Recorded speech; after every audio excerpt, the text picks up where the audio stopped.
everyone, welcome to Dev classes. Today we will study about motion in a plane. In the previous chapter we have discussed about motion in a straight line. यदि हम बात करें motion in a straight line तो उसमें जो हमारा object होता है बेटा वन डायमेंशन मोशन करता है। कौन सा मोशन करता है बेटा? वन डायमेंशन मोशन करता है। ठीक है, ये मैंने आपको पहले ही बताया था, वन डायमेंशनल मोशन।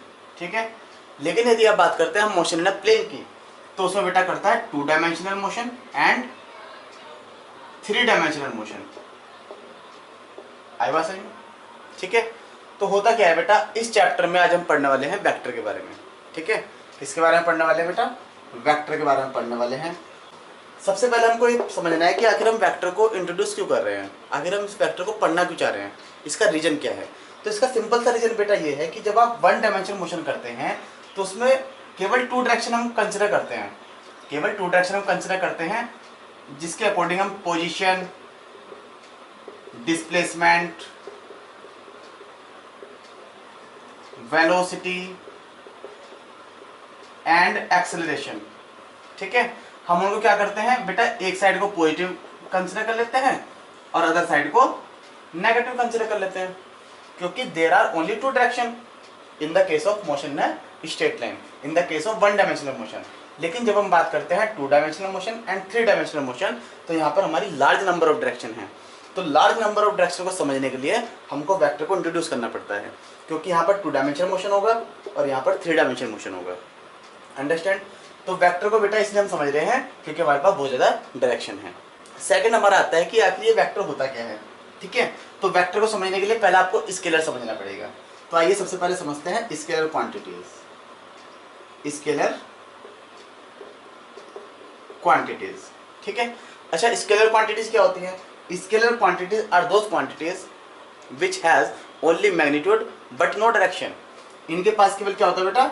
मैग्नीट्यूड होता है, ओनली मैग्नीट्यूड, डायरेक्शन नहीं होती है। मास, वॉल्यूम, डेंसिटी, ठीक है, एटसेट्रा। अब बात करते हैं बेटा वेक्टर क्वांटिटी की, जिसको हमें डिस्कस करना है इस चैप्टर में। वेक्टर क्वांटिटी, ठीक है। तो वेक्टर क्वांटिटी में बेटा क्या होता है, इसके पास मैग्नीट्यूड भी होता है और साथ में डायरेक्शन भी होती है। Magnitude as well as direction, इसके पास दोनों चीजें होती हैं। ठीक है, फॉर एग्जांपल जैसे आपने देखा होगा, हमने फर्स्ट चैप्टर में भी डिस्कस किया है कि अगर हम वेलोसिटी की बात करते हैं बेटा तो वेलोसिटी के पास मैग्नीट्यूड भी होता है और डायरेक्शन भी होती है। और यदि हम बात करते हैं एक्सेलरेशन की, ठीक है, तो एक्सेलरेशन के पास क्या होता है बेटा? मैग्नीट्यूड भी होता है और डायरेक्शन भी होती है। और यदि हम बात करें डिस्प्लेसमेंट की तो डिस्प्लेसमेंट के पास बेटा मैग्नीट्यूड भी होता है और डायरेक्शन भी होती है। ठीक है, एटसेट्रा। इसके बहुत सारे एग्जांपल आएंगे, वो हम बाद में वन बाय वन डिस्कस करते चलेंगे। यदि हम बात करते हैं स्केलर क्वांटिटी की और वेक्टर क्वांटिटी की, ठीक है, तो स्केलर क्वांटिटी को आप अलजेब्रिकली ऐड कर सकते हो। अलजेब्रिकली का मीनिंग है कि सपोज हमने आपको दिया 5, ठीक है, एंड प्लस 7 इक्वल टू कितना हो जाएगा बेटा? 12 हो जाएगा। लेकिन यदि हम बात करते हैं वेक्टर की तो 5 vector plus 7 vector equal to 12 vector, ये पॉसिबल नहीं है, ये हमारा रॉन्ग है। ठीक है, तो आपको ध्यान रखना है कि स्केलर क्वांटिटी को हम अलजेब्रिकली तो ऐड कर सकते हैं, लेकिन वेक्टर के केस में हम उसको अलजेब्रिकली ऐड नहीं कर सकते हैं। अंडरस्टैंड? अब बात करते हैं बेटा रिप्रेजेंटेशन ऑफ अ वेक्टर की। सपोज हमको कोई लेंथ गिवन है बेटा OA, ठीक है, OA हमको गिवन है 40 सेंटीमीटर बेटा, ठीक है। और यदि हम इसको वेक्टर बनाना है तो क्या करना पड़ेगा बेटा? इसके ऊपर वेक्टर लगा देंगे, सिंपली ये हम लगा देंगे वेक्टर। ठीक है, तो वेक्टर का मतलब होता है कि हमने एक एरो के ऊपर लगा दिया। ठीक है, अब इस एरो में क्या होता है, जो ये वाला पॉइंट है बेटा स्टार्टिंग का O and that is A। तो जो बेटा O है इसको बोलते हैं टेल, क्या बोलते हैं? टेल। और A को बोलते हैं बेटा हेड। ठीक है, इसको बोलते हैं बेटा initial point, what we called initial point, and what is this? Terminal point. यदि हम इसको स्केल पर रिप्रेजेंट करना चाहें तब भी कर सकते हैं। कैसे कर सकते हैं? हम क्या करेंगे बेटा, लेट स्केल लेंगे बेटा एक suitable, let 1 centimetre equal to 10 centimetre. ठीक है, हम क्या करेंगे 10 सेंटीमीटर को 1 सेंटीमीटर कंसिडर कर लेंगे स्केल में, तो हमारा 4 सेंटीमीटर में कितना हो जाएगा बेटा? 40 सेंटीमीटर हो जाएगा। ठीक है, और उसके बाद हम इसको स्केल पर ऐसे बना देंगे। अंडरस्टैंड। यहाँ पे लिखेंगे ओ 1 2 3 4, ये हो गया हमारा 40 सेंटीमीटर पूरा। आई बात समझ बेटा? इस टाइप से हम इसको रिप्रेजेंट कर सकते हैं। अब आता है बेटा बहुत इंपॉर्टेंट पोजीशन वेक्टर। ठीक है, तो जैसे कि नाम से पता चल रहा है पोजीशन, यानी कि ये क्या बताएगा बेटा, हमको पोजीशन बताएगा। ठीक है, तो पोजीशन कैसे बताएगा? सपोज हम कंसिडर करते हैं 2 डायमेंशनल मोशन। जैसे आप बोर्ड देख सकते हैं, बोर्ड भी हमारा 2 डायमेंशन में आ सकता है। जैसे आप कैरम देख सकते हैं, तो कैरम में जो स्ट्राइकर हमारा मूव करता है वो 2 डायमेंशनल मोशन में करता है बेटा। कैरम में जो स्ट्राइकर मूव करता है वो 2 डायमेंशनल मोशन में करता है। ठीक है, तो सपोज ये हमारा 2 डायमेंशन है, अब इसको ध्यान से समझिएगा बेटा, है ना, ये एक्स हो गया एंड दैट इज वाई। ठीक है, and this is the origin. ठीक है, ये हमारा ओरिजिन है। हमने कंसिडर किया कि हमारा पॉइंट पी यहाँ पर है, तो आप देख सकते हैं कि पॉइंट पी ने एक्स डिस्टेंस भी कवर की है और साथ में वाई डिस्टेंस भी कवर की है। अंडरस्टैंड? ठीक है, तो जो ओ से लेके पी तक है बेटा, ये ओ से लेके पी तक, O to P, this is the position vector. What is this? ये ओपी क्या है बेटा? OP, this is the position vector. ठीक है, अभी जो पोजीशन वेक्टर है ये आपको क्या क्या बताएगा, देखिए जरा, ओपी वेक्टर। ठीक है, जो हमारा पोजीशन वेक्टर ये हमको बताएगा बेटा मैग्नीट्यूड के बारे में बताएगा। ठीक है, यहां से हम इसका मैग्नीट्यूड कैलकुलेट कर सकते हैं, और साथ में हमको बताएगा डायरेक्शन के बारे में। डायरेक्शन कौन सी डायरेक्शन में है? O to P. ठीक है, तो ये हमको इन 2 चीजों के बारे में बताएगा, मैग्नीट्यूड के बारे में और डायरेक्शन के बारे में। अंडरस्टैंड? तो ये तो हमारा होता है बेटा पोजीशन वेक्टर। सेकंड हमारा आता है बेटा डिस्प्लेसमेंट वेक्टर। Displacement vector. ठीक है, अब डिस्प्लेसमेंट वेक्टर का मीनिंग जैसे नाम से पता लग रहा है, डिस्प्लेसमेंट हमको बताना है। ठीक है, सपोज ये हमारा 2 डायमेंशनल मोशन है और ओ से लेकर पी तक जो ओपी है हमारा, this is the position vector eight time T. हमने इसको कंसीडर कर लिया कि हमारा एट टाइम टी पर पोजीशन वेक्टर है। ठीक है, आफ्टर सम टाइम यानी कि टाइम टी डैश पर। ठीक है, हमारा पॉइंट पी पहुंच जाता है बेटा यहाँ पर, ये हमारा पॉइंट पी हो गया। ठीक है, तो पी डैश मान लेंगे इसको, तो हम इसको पी डैश कंसीडर कर सकते हैं, और ये हमारा हो गया बेटा at time T dash. Understand? ठीक है, तो आप देखिए कि ये तो हमारी इनिशियल पोजीशन है and this is final position. तो व्हाट इज दिस? ये वाला जो डिफरेंस है बेटा, ये वाला जो डिफरेंस है, ये वाला difference, what is this? This is the displacement vector. आई आपको बात समझ में?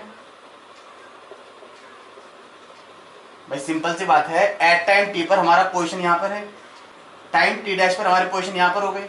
ठीक है, तो बीच का जो डिफरेंस आएगा बेटा, डिफरेंस, ये वाला डिफरेंस जाएगा, उसको बोलेंगे डिस्प्लेसमेंट वेक्टर। ठीक है, और ये डिस्प्लेसमेंट वेक्टर क्या बताएगा? इसके मैग्नीट्यूड के बारे में बताएगा और इसकी डायरेक्शन के बारे में बताएगा। ठीक है, यदि आप पी टू पी डैश चलते हैं तो ये इसकी डायरेक्शन हो जाएगी, और यदि आप पी डैश टू पी चलते हैं तो वो उसकी डायरेक्शन हो जाएगी। अंडरस्टैंड?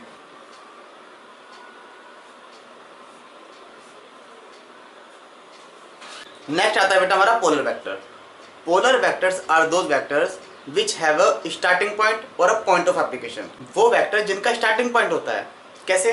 सपोज ये हमारा ऑब्जेक्ट है और हम इसको फोर्स अप्लाई करना चाह रहे हैं। ठीक है, तो जब आप फोर्स अप्लाई करोगे बेटा तो आपका पॉइंट ऑफ एप्लीकेशन आ गया यहाँ पे, क्योंकि आप यहाँ पे फोर्स अप्लाई कर रहे हैं, तो ये आपका पॉइंट आ गया। क्योंकि बिना टच करो तो आप इस पर फोर्स अप्लाई नहीं कर पाओगे, तो आप टच कर रहे हैं इसको, इसलिए क्या हो गया बेटा? पोलर वेक्टर हो गया। ये हमारा जो फोर्स है क्या हो गया? पोलर वेक्टर हो गया, क्योंकि हम यहाँ पे टच कर रहे हैं इसको। ठीक है, सिमिलरली हमारा वेलोसिटी होता है, तो वेलोसिटी क्या होता है बेटा? Change in displacement upon time. ठीक है, तो डिस्प्लेसमेंट का भी स्टार्टिंग पॉइंट होता है। यदि हम डिस्प्लेसमेंट की बात करें तो डिस्प्लेसमेंट क्या होता है? Change in the position from the initial point two the final point. It means उसका भी इनिशियल पॉइंट होता है। नेक्स्ट हमारा आता है बेटा axial vector, which represents rotational effect and act along the axis of rotation in accordance with right hand screw rule are called axial vectors. तो जैसे कि आप देख सकते हैं कि हमारा फैन होता है, तो फैन रोटेशनल मोशन करता है, अर्थ अपने एक्सिस पर रोटेट करती है। ठीक है, तो जो इस टाइप के मोशन होते हैं उसमें हमारा एक्सियल वेक्टर वर्क करता है। ठीक है, क्योंकि रिप्रेजेंट करता है रोटेशनल इफेक्ट। और यदि हमें डायरेक्शन पता करनी है एक्सियल वेक्टर की, तो उसके लिए हम यूज करते हैं राइट हैंड स्क्रू रूल। ठीक है, तो हम स्क्रू लेते हैं और आप देख सकते हैं कि यहाँ पर हमारा कौन सा मोशन हो रहा है बेटा, एंटी क्लॉकवाइज मोशन हो रहा है। तो हम क्या करते हैं, स्क्रू को एंटी क्लॉकवाइज रोटेट करते हैं, और एंटी क्लॉकवाइज रोटेट होने के बाद ये जो इसकी पॉइंट है, ये जिस डायरेक्शन में एडवांस होगा उसी डायरेक्शन में हमारा एक्सेल वेक्टर होगा। अंडरस्टैंड।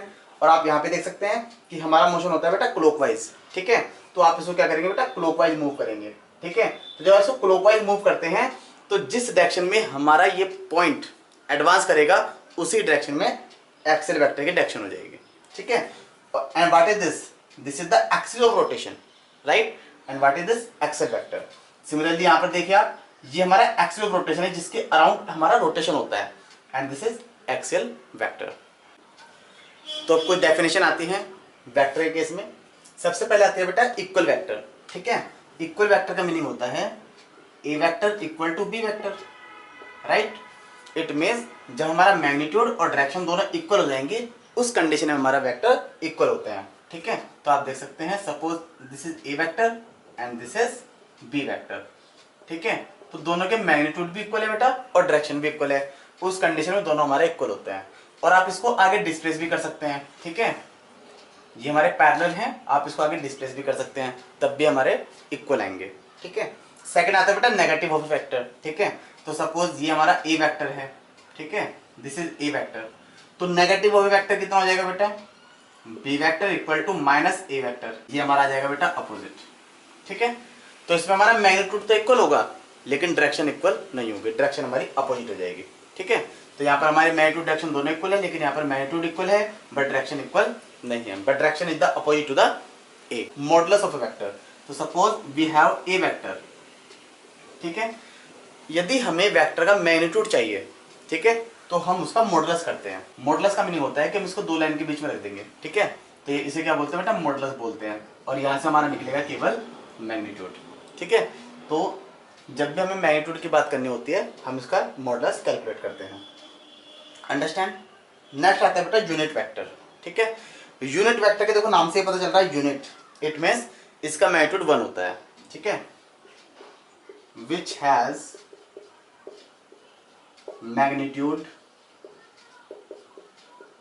1, ठीक है। और यदि हम ए वेक्टर की बात करें कि सपोज हमारा ए वेक्टर है, यदि हम इसका यूनिट वेक्टर कैलकुलेट करते हैं तो उसको रिप्रेजेंट करते हैं बेटा ए कैप से, ठीक है। किससे रिप्रेजेंट करते हैं, ए कैप से। तो ए कैप होता है बेटा ए वेक्टर, या ध्यान रखना है फॉर्मूला बहुत ज्यादा इंपॉर्टेंट है, A vector upon A vector का मैग्नीट्यूड, ये आपको ध्यान रखना है, ठीक है। यूनिट वेक्टर वो होता है जिसका मैग्नीट्यूड 1 होता है, इसको हम ए कैप से डिनोट करते हैं, और इसका फॉर्मूला होता है A vector divided by modulus of A vector, understand, equal to A vector upon A, ठीक है। यहां से आप ए वेक्टर भी कैलकुलेट कर सकते हैं, देखिए जरा ए वेक्टर कितना आ जाएगा, ए इंटू ए कैप, ठीक है। आई बात समझ में। हम वेक्टर क्वांटिटी को इस टाइप से एक्सप्रेस भी कर सकते हैं जिसमें ए हमारा मैग्नीट्यूड है और ए कैप क्या है, यूनिट वेक्टर है। यूनिट वेक्टर हम इसलिए यूज करते हैं किसी क्वांटिटी के डायरेक्शन को डिफाइन करने के लिए, ठीक है। तो आगे आप देखेंगे कि यदि हम बात करते हैं एक्स वाई एक्सिस की, ठीक है, X axis, Y axis and Z axis, तो ये आपको हमेशा ध्यान रखना है कि यदि हम एक्स एक्सिस की बात करते हैं तो उसके लिए आगे से हम यूनिट वेक्टर लेंगे बेटा आई कैप, ठीक है, क्योंकि मैग्नीट्यूड तो उसका 1 है, ठीक है। और वाई कैप के लिए लेंगे बेटा जे कैप, और जेड के लिए लेंगे बेटा के कैप। ये आपको ध्यान रखना है कि अगर हम एक्स डायरेक्शन को डिफाइन करते हैं तो उसके लिए यूनिट वेक्टर आई कैप आएगा, वाई को डिफाइन करने के लिए जे कैप आएगा, और जेड को डिफाइन करने के लिए के कैप आएगा, ठीक है। तो आप इसको नोट करिए, फिर हम आगे बढ़ते हैं। नेक्स्ट आते हैं बेटा हमारे collinear vectors. Collinear vectors are those vector which either act along the same line और आइदर एक्ट अलोंग पैरेलल, ठीक है। तो आप देख सकते हैं कि ये हमारे सेम लाइन के लोग लाई कर रहे हैं और ये हमारे पैरेलल लाई कर रहे हैं, ठीक है। या ये भी हो सकता है कि वो हमारे एंटी पैरेलल हों और जिनके बीच में एंगल 180 डिग्री बने, तो उनको बेटा हम बोलते हैं कोलिनियर वेक्टर, ठीक है। तो collinear vectors are of 2 types. तो फर्स्ट टाइप है बेटा लाइक और पैरेलल वेक्टर। तो लाइक और पैरेलल वेक्टर में थीटा हमारा होता है 0। तो आप देख सकते हैं चाहे हमारी ये वाली कंडीशन हो और चाहे हमारी पैरेलल वाली कंडीशन हो, दोनों के बीच में एंगल बनेगा 0 डिग्री। और यदि आप बात करें अनलाइक और एंटी पैरेलल वेक्टर की, तो उस कंडीशन में बेटा बनता है 180 डिग्री, ठीक है। उस कंडीशन में थीटा 180 डिग्री एंगल होगा और दोनों की डायरेक्शन हो जाएगी अपोजिट, ठीक है। तो ये हमारा होता है collinear vector. Coplanar vector are those vector which act in the same plane. तो जैसे कि आप बोर्ड देख सकते हैं, तो बोर्ड में हमारे जितने भी वेक्टर आएंगे वो हमारे कोप्लेनर वेक्टर होंगे, क्योंकि ये सभी वेक्टर सेम प्लेन में लाई कर रहे हैं। नेक्स्ट आता है बेटा हमारा को इनिशियल वेक्टर्स। को इनिशियल वेक्टर का मीनिंग होता है which have the same initial point. तो आप देख सकते हैं कि यदि हम बात करें A vector, B vector and C vector की, तो इन सबका कॉमन इनिशियल पॉइंट है O. So these are co initial vectors, right.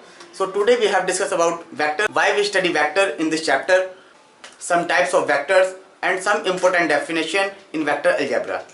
In the next class we will study about zero vector and its properties and addition and subtraction of vectors also.